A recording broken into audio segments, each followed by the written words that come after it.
Imam Tawus rahimahullah berkata, innal mauta yuftanuna fi kuburihim sab'an. Sesungguhnya orang mati diinterogasi, ditanya-tanyai di dalam kuburnya itu selama 7 hari 7 malam non-stop. Maka fakanu yastahibbuna ayyut'ama anhum tilkal ayyam. Maka demi menolong, demi meringankan si ahli kubur yang bersangkutan, maka disunnahkan agar selama 7 hari tersebut keluarga yang ditinggalkan sedekah makanan atas nama si ahli kubur tersebut selama hari-hari tersebut. Walaupun jangan salah mengartikan kalimat ini, ada yang salah. Ayut ama anhum tilkal ayyam, hendaklah memberi makan atas ahli kubur selama 7 hari itu. Jadi 7 hari sajen, kopi pahit, kopi manis, sajen Bapak Ibu pakai taleman itu. Saya nanya, ngapa bikin taleman kayak gitu? Ya katanya Ustadz 7 hari 7 malam ngasih makan buat yang dikubur. Orang mati mah nggak ngopi Pak. Orang mati mah nggak ngeteh, nggak makan nasi. Yang dimaksudkan dalam kalimat itu adalah ayut ama anhum, sedekah makanan atas nama si mayit tersebut, atas nama si ahli kubur tersebut selama 7 hari itu. Karena sedekah makanan itu sangat membantu yang bersangkutan. Sekaligus saya ingin ngejawab ini, yang suka membid'ah-bid'ahkan besekan. Ada nggak sih yang mengharamkan besekan di sini? Kalau ada, saya cuma perlu ingatkan, yang mengharamkan besek, mohon nanti begitu dapat besek, dapat nggak ya? Begitu dapat besek jangan dibawa pulang. Tinggal di tempat masing-masing, biar saya yang ngangkutin pulang. Sengaja saya bawa mobil itu. Kalau ada yang nggak mau ngangkut ya. Oh, santri saya banyak soalnya, makan semua besek mereka.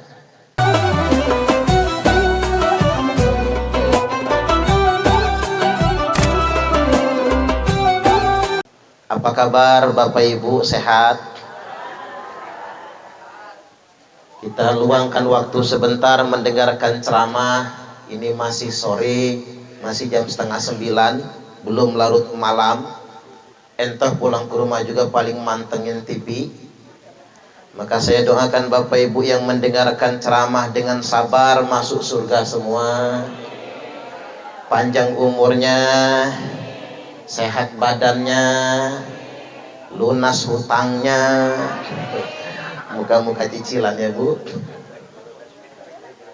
Dan terkhusus doa kita pada kesempatan malam ini untuk almarhum orang tua kita, Bapak Agus Fatami bin Takril.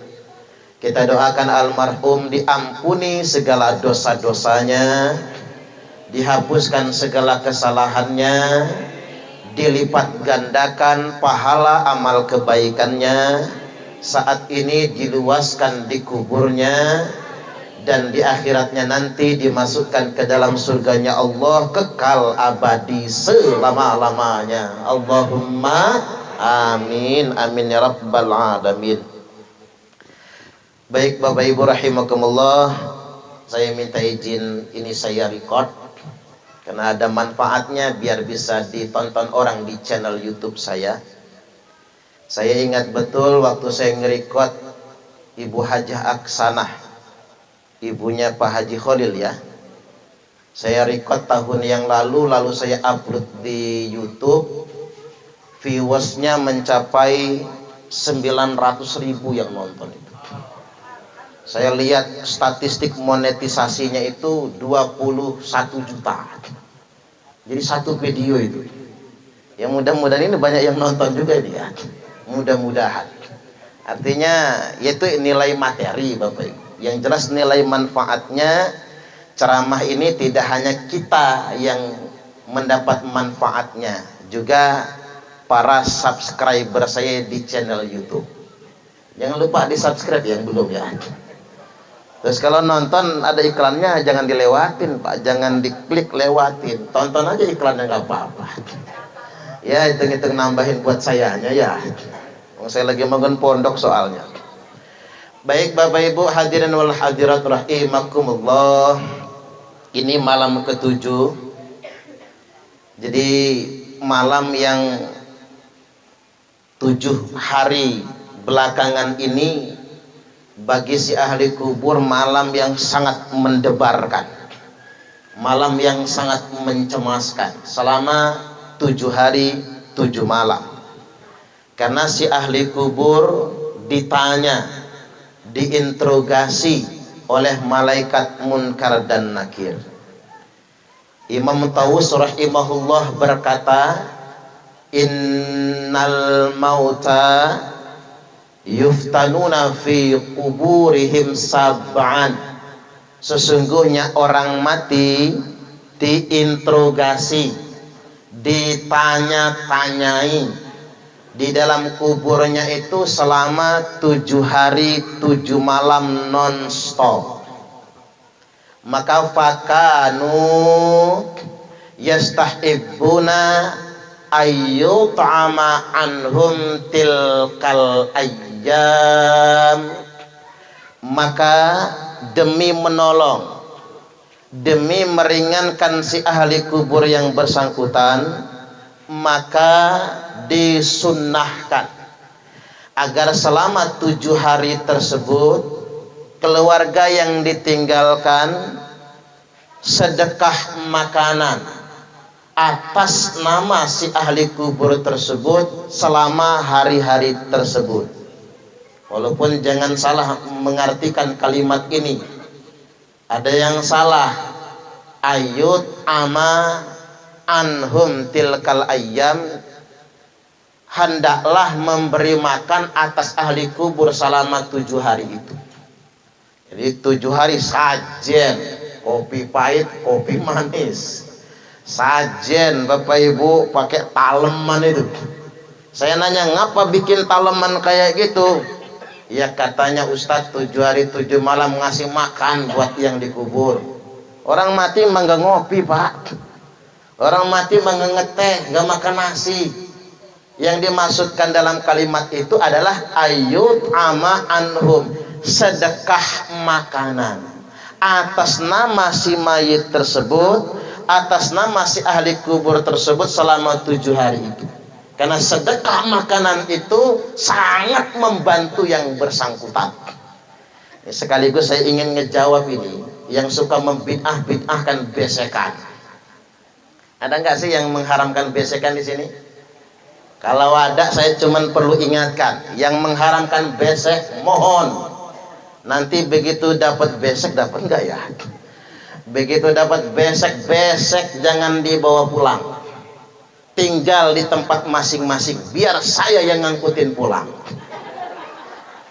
Sengaja saya bawa mobil itu, kalau ada yang nggak mau ngangkut ya. Oh, santri saya banyak soalnya, makan semua besek mereka. Jadi kadang-kadang kita dihadapkan dengan orang-orang berfatwa sembarangan, tahlilan haram, yasinan bid'ah, besekan haram, sampai segitunya.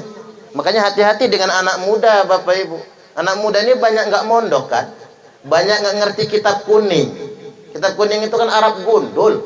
Kita mah jangankan yang gundul, yang gondrong aja susah bacanya. Banyak orang nggak ngaji bener Pak, ngajinya cuma lewat internet.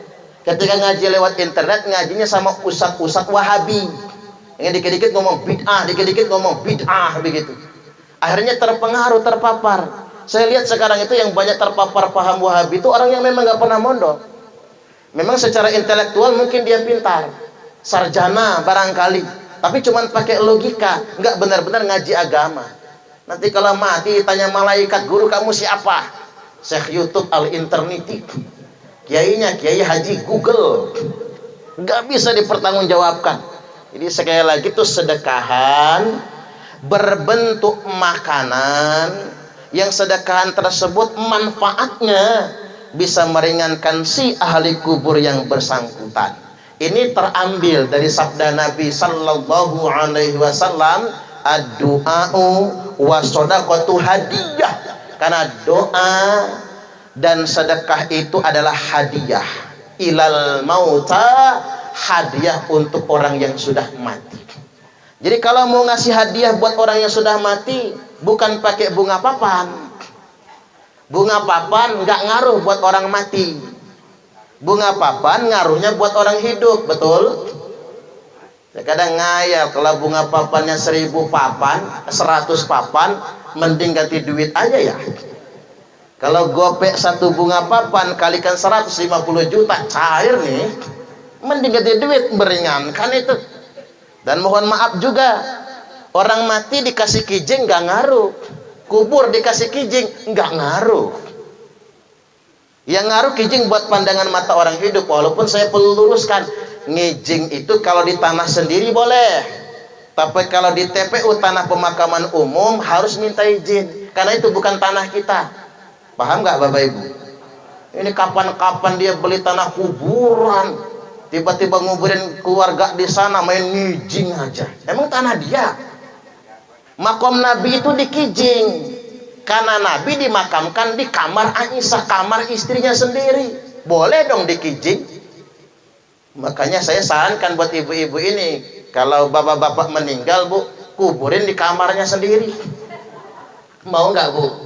Sorry, kata emak-emak, udah mati aja masih ngeracokin ya. Itu Aisyah menguburkan, memakamkan Nabi di kamarnya sendiri. Wajar kalau makam Nabi dikijing. Coba kita ziarah makam Nabi lewat Masjid Nabawi itu, ngintip kita di lubang ada kijingnya. Karena memang Nabi dimakamkan di tanahnya sendiri, di kamarnya sendiri. Balik lagi, hadiah terbaik buat orang mati itu 1 doa, 2 sedekah. Maka Umar ibn Khattab radhiyallahu an mengomentari keterangan ini, hadis ini, as-shadaqatu ba'da dafni, sedekah yang dikeluarkan setelah penguburan akan kekal pahala manfaatnya buat ahli kubur sampai hari ketiga. Sedekah pada hari ketiga kekal pahalanya sampai hari ke-7, seperti malam ini. Nah, sedekah pada malam ke-7 ini, silakan Bu, dimakan kuenya. Kok isi piringnya habis ya? Ini ibu-ibu lapar ya? Di sini ada tinggal jeruk itu Pak, silakan Pak, dimakan Pak. Ini sedekah. Ini tak sekedar hidangan. Kue dalam kotak itu tak sekedar hidangan. Ketika kita memakannya, manfaatnya langsung buat si ahli kubur. Langsung ini manfaatnya. Nah, sedekah pada malam ke-7 akan kekal pahala manfaatnya sampai hari ke-25, selawat. Makanya kalau bisa habis 7 hari jangan loncat 40. Habis 7 hari itu ke 25, selawean. Kalau bisa kita di Bintara ini mulailah selawean. Ya, hitung-hitung nambah proyek Pak Haji Hasbi lah ya. Biar full proyek beliau itu. Makin banyak yang mati tiap malam dapat proyek nih. Ya enggak apa-apa. Nah, sedekah pada hari ke-25, selawe gitu, akan kekal pahalanya sampai hari 40. Sedekah pada hari ke-40 akan kekal pahalanya sampai hari ke-100. Sedekah pada hari ke-100 akan kekal pahalanya sampai 1 tahun. Sedekah pada 1 tahun akan kekal pahalanya sampai 1000 hari, 3 tahun. Kurang dari 3 tahun ya. Jadi 1000 hari. Ini bukan karangan saya. Ini bukan karangan orang Indonesia. Ini mah bukan bisa-bisaannya kita. Ini dari Umar ibn Khattab radhiyallahu an, dinukil oleh Al-Imam Jalaluddin As-Suyuti dalam kitab Al-Hawilil Fatawa, juz yang kedua, halaman 198. Ini bukan karangan saya. Ini ulama tafsir terkemuka, ulama fikih terkemuka, ulama besar mujtahidin rajih dari kalangan mazhab Syafi'i. Bagi yang mau mengamalkan, yang nggak mengamalkan kan urusan masing-masing. Kalau kita nggak yakin jangan amalkan, percuma, nggak nyampe nanti malahan. Tapi kalau yakin, amalkan. Baik, masuk ke keterangan berikutnya. Diriwayatkan dari Aisyah Ummul Mukminin radhiyallahu anha, Aisyah bercerita, anna rajulan atan nabiyya sallallahu alaihi wasallam, Sesungguhnya ada seorang laki-laki mendatangi Nabi, lalu dia berkata, inna ummi matat, ibuku mati, walam tus, kemarin waktu mati nggak ada pesan, nggak ada wasiat, nggak ada omongan. Wa adunnuha law takallamat tasaddaqat, tapi aku punya pikiran ya Rasul, punya rasa-rasa seandainya ibu saya masih bisa ngomong, mungkin dia ingin sekali sedekah. Seandainya ayah kita masih bisa ngomong, seandainya Pak Agus Patami masih bisa ngomong, mungkin dia ingin sekali sedekah. Orang mati kalau masih bisa ngomong, orang mati kalau masih bisa WA, japri dia. Jangan-jangan komentar di grup WhatsApp lagi, minta disedekahi. Kemudian dia bertanya sama Rasul, apa yang fa'uha intasoddaqtu anha, apakah manfaatnya nyampe ke ibuku ya Rasul? Kalau aku anaknya, inisiatif sendiri, sedekah atas nama dia. Dalam bahasa yang lain begini, kalau buat bapak, afalaha ajrun buat ibu dulu. Intasoddaqtu anha, apakah pahalanya nyampe kalau aku kirimkan kepada ibuku? Nah, ini istilah ngirim pahala ini. Orang sering ngejek kita, Pak. Padahal kata mengirim pahala itu dari hadis. Dan dari fatwa ulama tabi'in, semua dikenal dalam fatwa ulama manapun. Ngirim pahala. Tapi orang Wahabi ngejek kita apa? Ngirimnya pakai apa? Pakai tiki? Pakai JNE? Apa JNT? Apa pos? Ngejek. Karena dia nggak ngerti, itu tanda dia nggak pernah ngaji kita. Makanya dia ngejek begitu. Jadi, afalaha ajrun intasoddaqtu anha, apakah pahalanya nyampe ke ibuku kalau aku bersedekah, pahalanya dikirim atas nama dia? Kalau bagi bapak begini, apa yukafir anhu intasoddaqtu anhu, apakah dosa bapakku bisa hapus ya Rasul kalau aku sedekah atas nama dia? Jawab Nabi, na'am, iya, tasoddaq anha, sedekahlah atas nama ibumu. Sahih Al-Bukhari, nomor hadis 1388. Sahih Muslim nomor hadis 1004. Sahih muttafaqun alaih, sahih kelas 1. Nah, anna rajulan, sesungguhnya laki-laki. Emang laki-laki ini siapa? Laki-laki ini bernama Sa'ad. Dia bertanya kepada Rasul. Lalu lantas dia bertanya lagi, ayu shadaqati afdal, apa sedekah yang utama? Saqyul ma, bagikan air minum. Makanya ada air minum ini Bapak Ibu, bagikan air minum. Makanya kalau takziahan begini, nggak mampu nggak apa-apa, air minum jadilah, itu sedekah. Beli tripanca itu, karena yang populer di Lampung kan tripanca mereknya. Beli tripanca. Tripanca nggak kebeli, air sumur nggak apa-apa, direbus, tapi tambahin yang hitam-hitam sama yang kuning-kuning itu.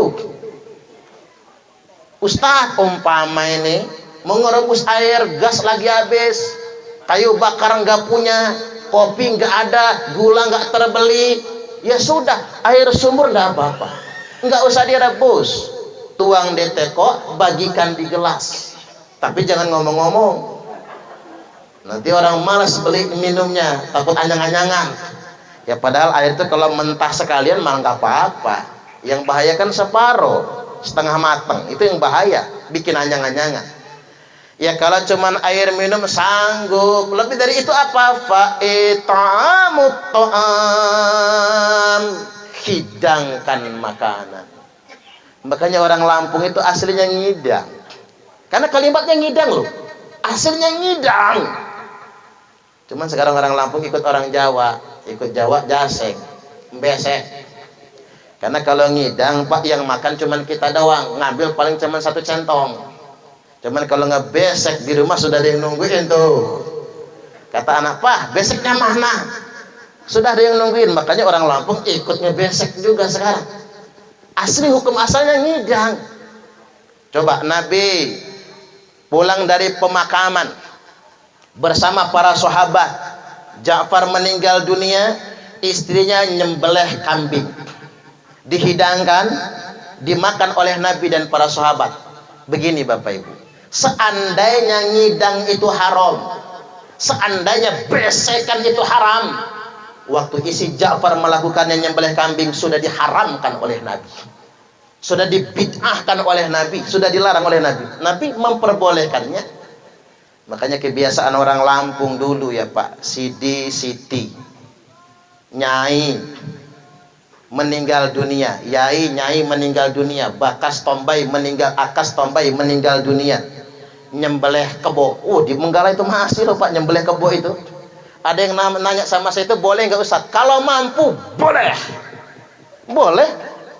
Nabi sendiri yang melakukannya. Karena Nabi sallallahu alaihi wasallam idza dabaha syata fayaqul fa arsilu biha ila asdiqai Khadijah.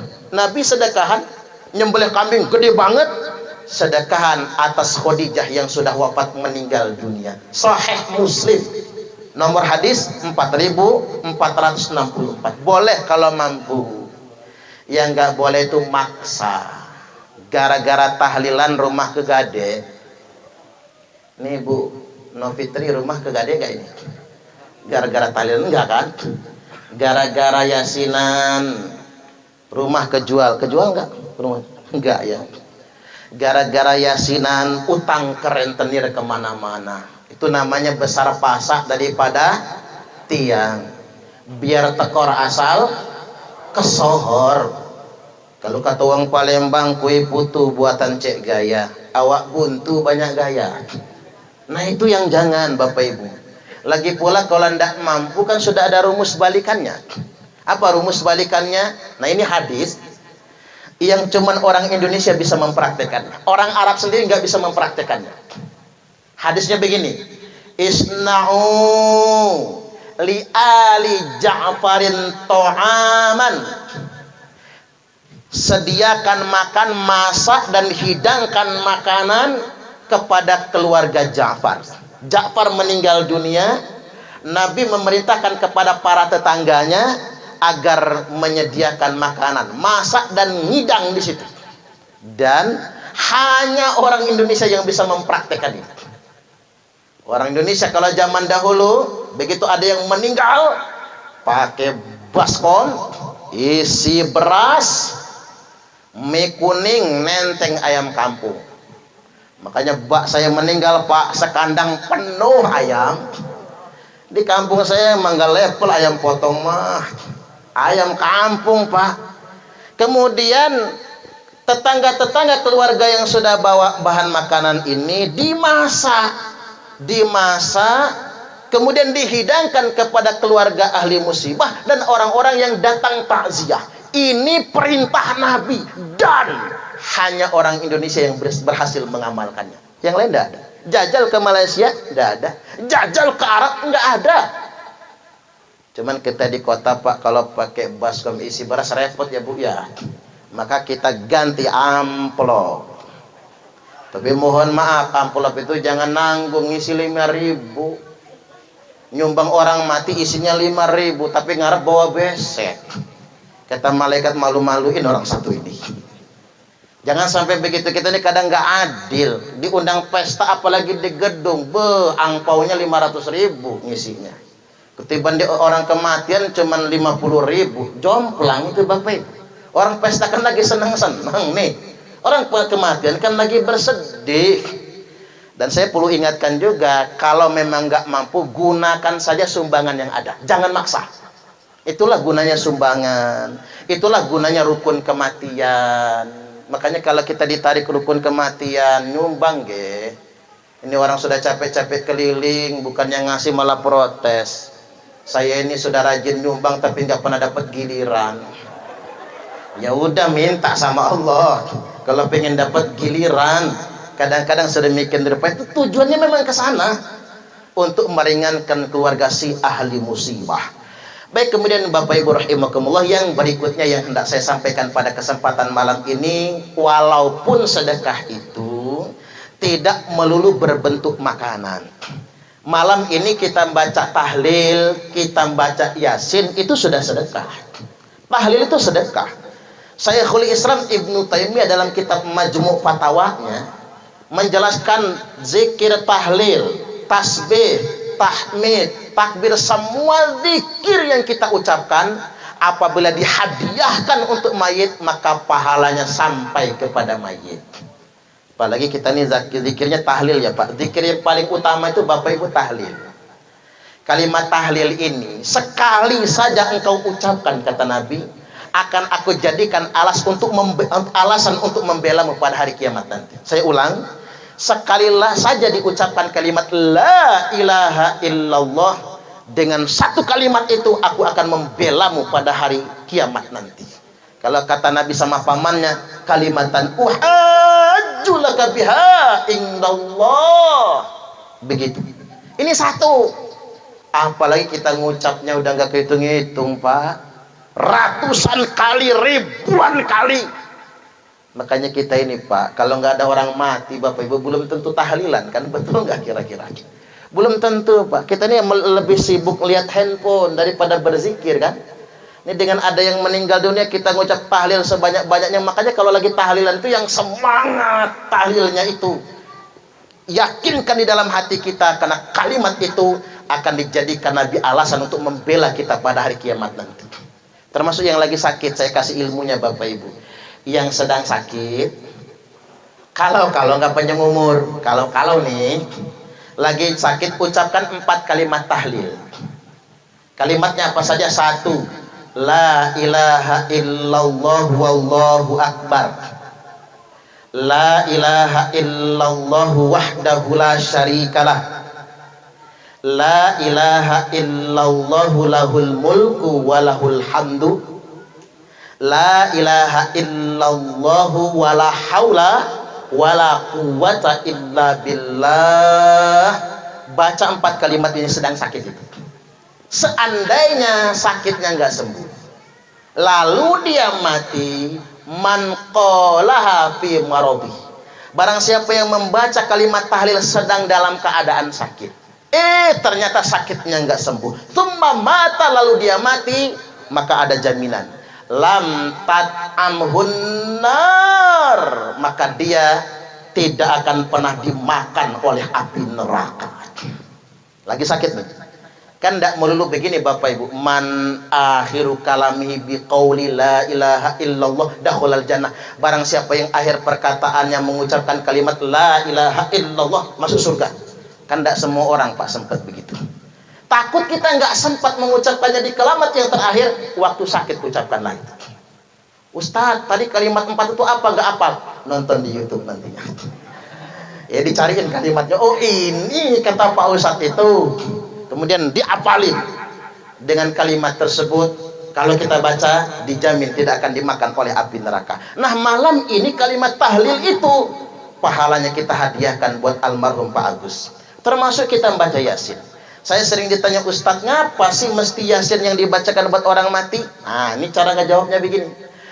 Baca Yasin buat orang mati ini bukan perintah kiai, bukan perintah ustadz, bukan perintah guru ngaji.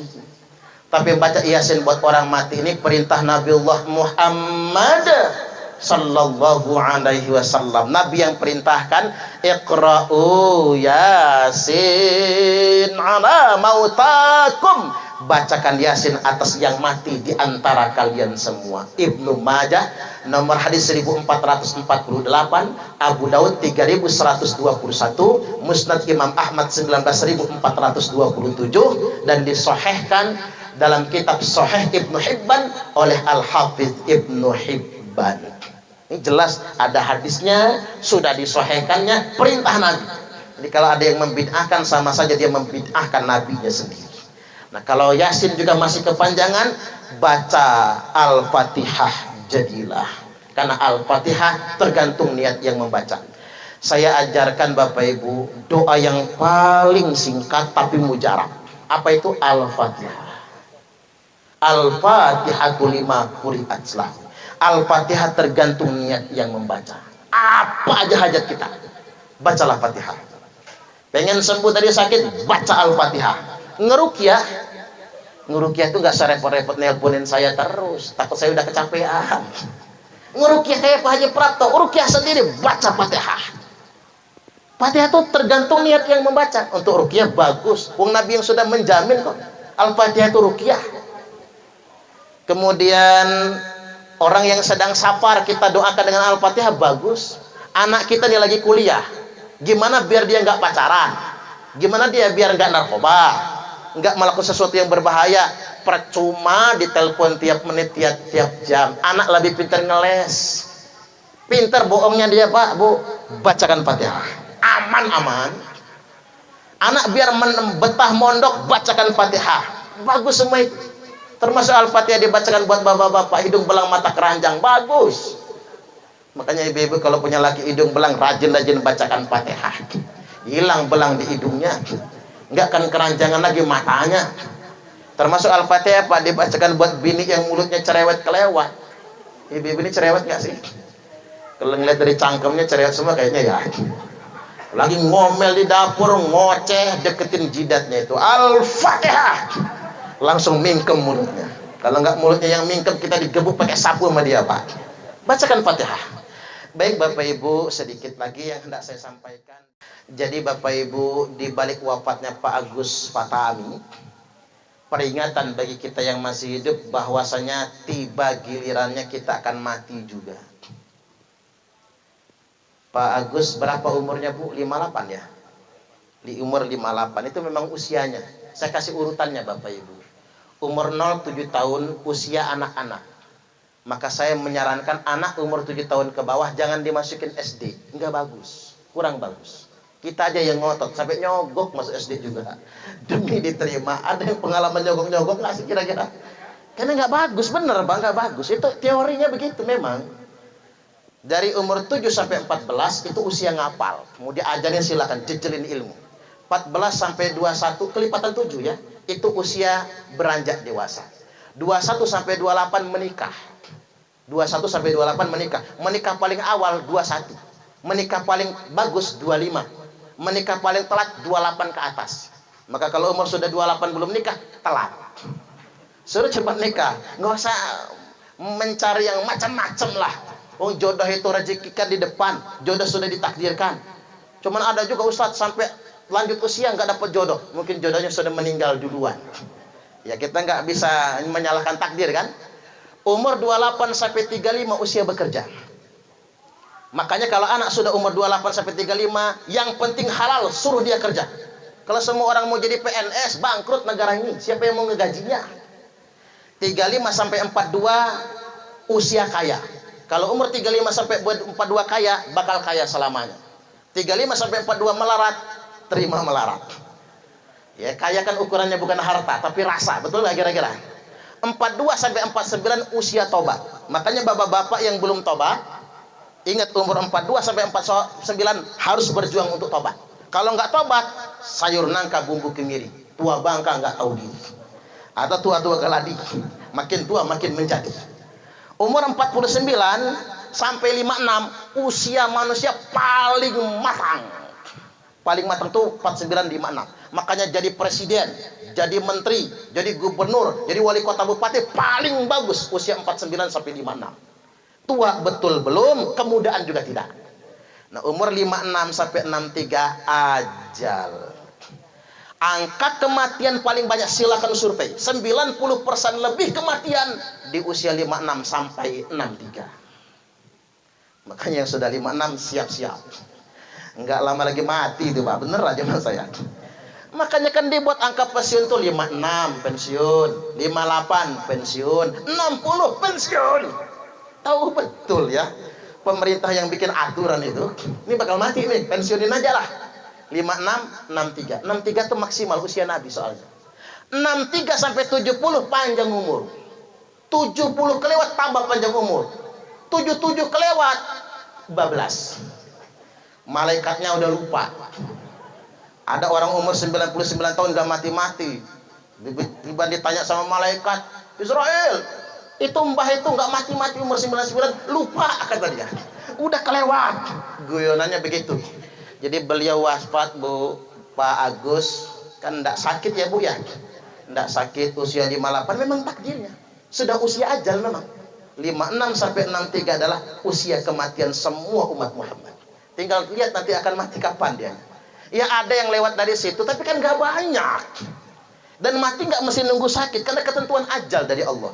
Pilihan dalam hidup kita ini bukan lari dari kematian, tapi pilihan kita dalam hidup ini adalah memilih mati dalam keadaan husnul khotimah. Mudah-mudahan kita semua mati dalam keadaan husnul khotimah. Allahumma amin. Tinggal kita mempersiapkan diri. Yakin percayalah, almar'u ma'aman ahabba. Seseorang akan bersama dengan yang dia cinta.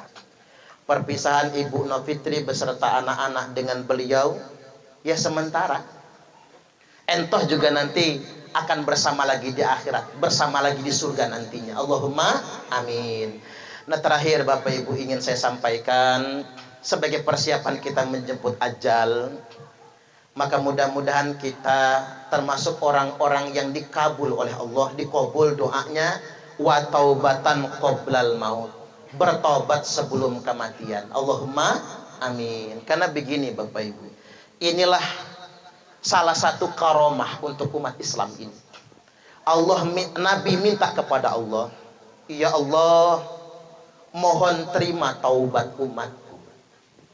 Ku terima taubat umatmu Muhammad. Kalau taubatnya setahun sebelum ajal. Ya nangis Nabi Pak. Loh kok nangis kata Allah? Ya umatku masuk neraka semua ya Allah. Enggak sempet taubatnya. Ya udah, setengah tahun kalau bahasa kitanya. Ya jangan kata Nabi. Umatku itu ada yang sebulan lagi mau mati baru taubat. Itu aja gara-gara pensiun ya Allah. Lalu dia taubat. Kalau begitu kata Allah, ku terima taubat umatmu kalau mereka bertaubat sebulan sebelum ajalnya. Tapi ada ya Allah umatku itu yang seminggu lagi mau mati baru taubat dia. Orang mana itu? Orang Bintara ya Allah. Baik kata Allah, ku terima taubat umatmu kalau mereka bertaubat seminggu sebelum ajal. Tapi ada juga ya Allah umatku itu yang sehari lagi mau mati baru taubat. Ya gara-gara mendengarkan ceramah malam ini taubat. Besok mati dia. Kalau begitu kata Allah, ku terima taubat umatmu kalau dia bertaubat sehari sebelum ajal. Kata Nabi, ya Allah boleh nggak minta sekali lagi? Habis ini saya nggak akan minta lagi. Mohon pepetkan lagi. Baik kata Allah, Muhammad, ini permintaanmu yang terakhir dan kamu tidak boleh minta lagi. Ku terima taubat umatmu selama nyawanya belum mendesak-desak di tenggorokan. Oi, nangis Nabi Bapak Ibu. Saking terharunya, saking bangganya, Nabi langsung pamer di hadapan para sahabat. Innallaha yaqbalu taubatal abdi ma lam yugharghir. Sesungguhnya Allah akan tetap menerima taubat hambanya selama nyawanya belum mendesak-desak di tenggorokan. Subhanallah, terlalu baik Allah yang selama ini kita sembah. Tidak ada kata terlambat untuk bertobat kecuali nyawa kita sudah mendesak-desak di tenggorokan. Baik, ini saja dari saya. Mudah-mudahan Ibu Novitri beserta putra putri dan cucu beliau diberikan kekuatan dan kesabaran, diberikan ketenangan, dan kesabarannya Allah ganti dengan pahala yang berlipat ganda. Allahumma amin. Langsung